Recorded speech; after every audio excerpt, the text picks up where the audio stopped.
heard an agent say the other day that he is perfecting what he's doing before he starts doing it.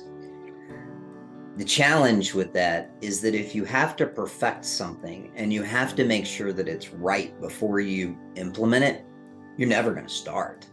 The key is starting. We are going to fail in what we do. We're going to learn through that process of what we do, and it's okay.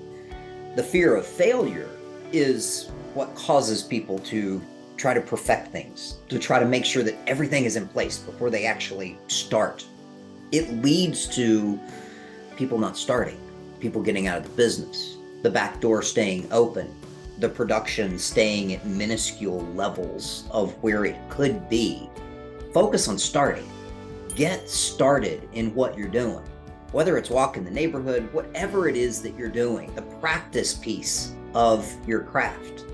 Start, because the more you start, the more you practice. Did Michelangelo decide that he was going to paint the Sistine Chapel from day one? No, he painted a lot. Did Michael Jordan look and say, hey, I'm going to close my eyes in the NBA Finals and shoot free throws in the next 20 years? No, he practiced. Do more, practice more. Get started in your craft. Don't wait for perfection, because if you do, you're not going to perfect anything. You're never going to get started, and you're going to look for the next thing down the road. Start today. Start right now. Don't wait. Doesn't need to be perfect. Go get them.